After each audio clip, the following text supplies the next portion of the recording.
Meantime, with less than a fortnight left for the budget 2018, ET Now exclusively learns that the Petroleum Ministry is making a strong pitch to halve the 20% ad valorem cess on crude.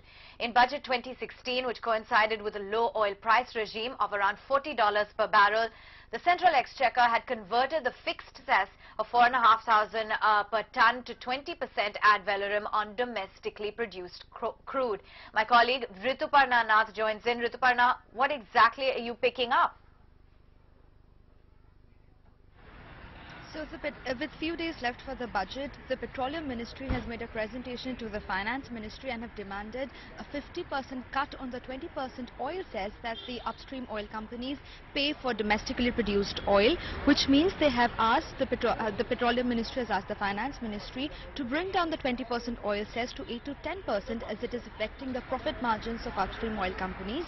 Now, this 20% oil cess was introduced during the budget of 2016 when upstream oil companies like ONGC, Oil India, CAN had to pay a cess of 4,500 rupees per ton, and now they have to pay 20% oil cess, which is affecting their profit margins. So the Petroleum Ministry on their behalf has made a presentation to the Finance Ministry and has also argued that this slash of the oil cess will result in bringing more capex back to the oil and gas sector and will also help in exploration activities. So now it is left to be seen whether the Finance Ministry considers this demand made by the Petroleum Ministry.